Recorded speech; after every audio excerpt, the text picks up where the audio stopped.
بسم اللہ الرحمن الرحیم۔ السلام علیکم ورحمۃ اللہ وبرکاتہ۔ ذی الحجہ کے مبارک دن گزر رہے ہیں، اللہ تعالی ہمیں ان دنوں سے فائدہ اٹھانے کی توفیق عطا فرمائے۔ یہ دن عام دنوں کی نسبت بہت مختلف دن ہے۔ ان دنوں میں کی جانے والی عبادت، ان دنوں میں کی جانے والی اللہ تعالی سے دعائیں، ان دنوں میں کیا جانے والا اللہ تعالی کا ذکر ہر لحاظ سے الگ تاثیر رکھتا ہے۔ صرف ثواب اور اجر میں نہیں بلکہ منفعت اور فائدے حاصل کرنے کے اندر بھی۔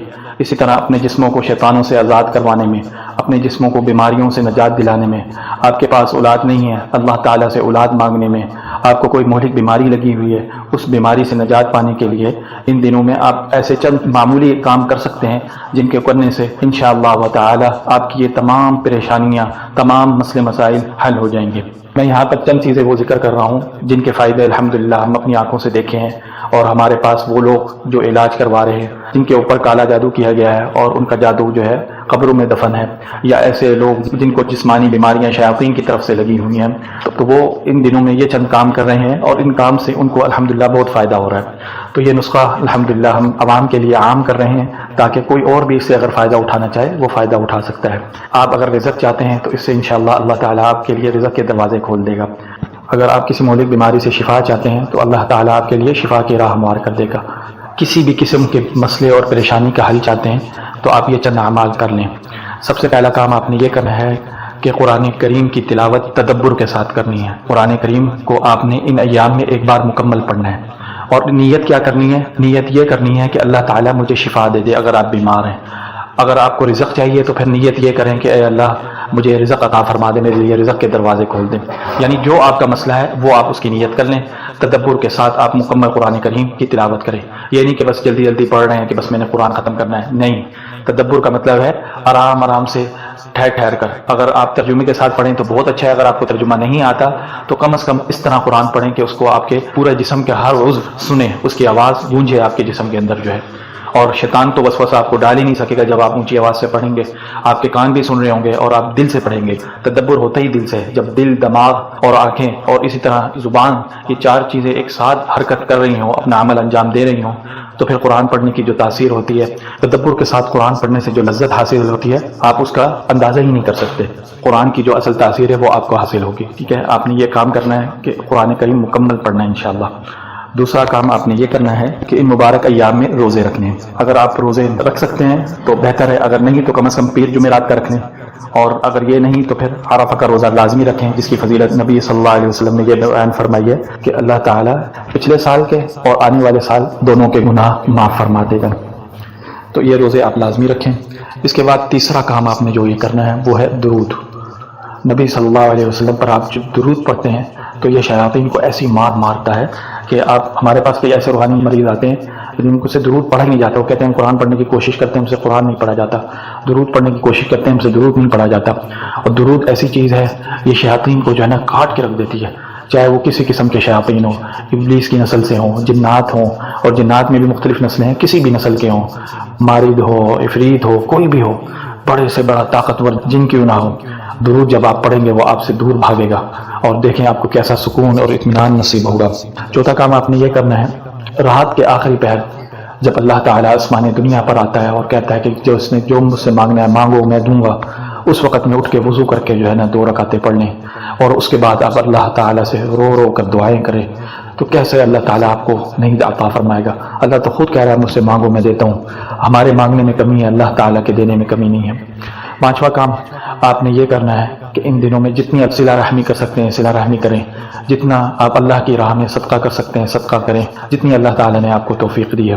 اور چھٹا کام آپ نے یہ کرنا ہے، استغفار کو لازم پکڑیں۔ استغفار کا کوئی بھی صیغہ ہو، کثرت سے استغفار کریں۔ استغفار ایک ایسی چیز ہے کہ اس میں اللہ تعالیٰ نے ہر بیماری، ہر مرض، اور اسی طرح جنات، شیاطین، اسی طرح ہر بندش کا توڑ، رزق میں فراوانی، برکت، آپ کے ہر مسئلے مسائل کا حل اللہ تعالیٰ نے استغفار میں رکھا ہے۔ جو استغفار کرتا ہے اللہ تعالیٰ اس کے لیے رزق کے دروازے کھول دیتا ہے اور اس کے لیے ہر مسئلے کو آسان فرما دیتا ہے۔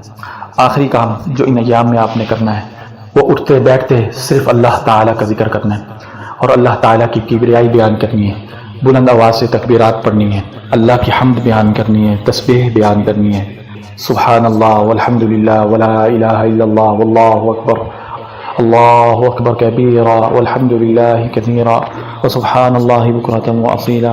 کثرت سے تکبیرات پڑھنی ہے، ہر نماز کے بعد پڑھیں، بازار جا رہے تب پڑھیں، اٹھتے بیٹھتے آپ کے ہر سانس کے ساتھ تکبیرات ہوں۔ تکبیرات کے لیے کوئی الفاظ جو ہے متعین نہیں ہے، کوئی ایسے الفاظ نہیں ہیں جو رسول اللہ صلی اللہ علیہ وسلم نے متعین کیے ہوں۔ البتہ صحابہ کرام رضی اللہ عنہ سے 3 مختلف تکبیرات مروی ہیں۔ سنن کبریٰ جلد نمبر 3 صفحہ نمبر 316 میں سیدنا سلمان فارسی رضی اللہ عنہ سے مروی ہے کہ وہ ان ایام میں یہ تکبیرات پڑھتے تھے: اللہ اکبر اللہ اکبر اللہ اکبر کبیرا۔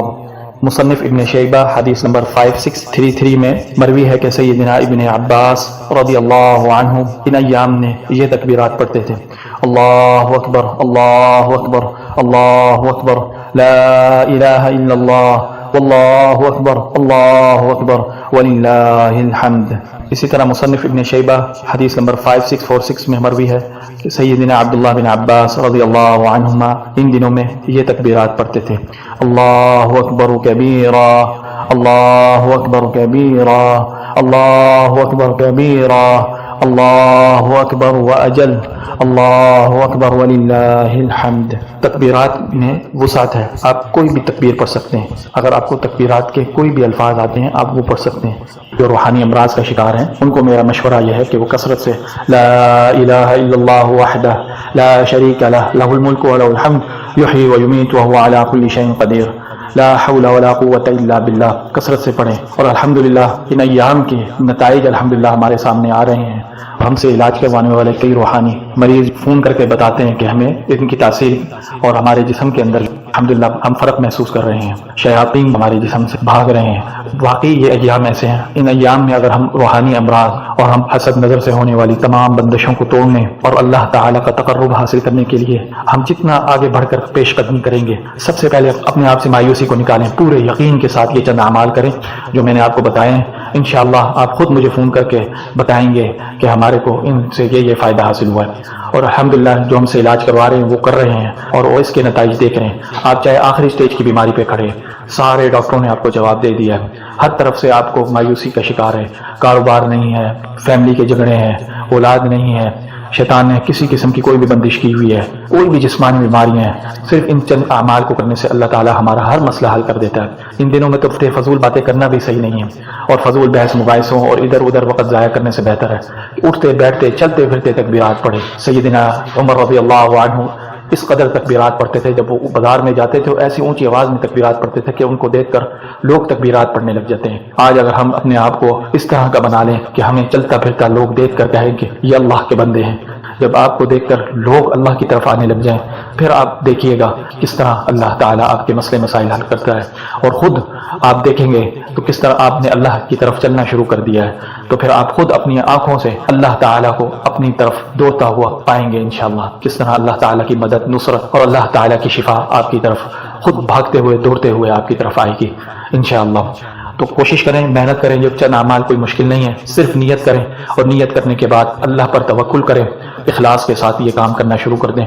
اللہ تعالی ہم سب کو اس کی توفیق دے اور ہم سب سے ان ایام میں کی جانے والی عبادت قبول فرمائے اور ہم سب کو عرفہ کے روزے رکھنے کی توفیق عطا فرمائے، آمین۔ السلام علیکم ورحمۃ اللہ وبرکاتہ۔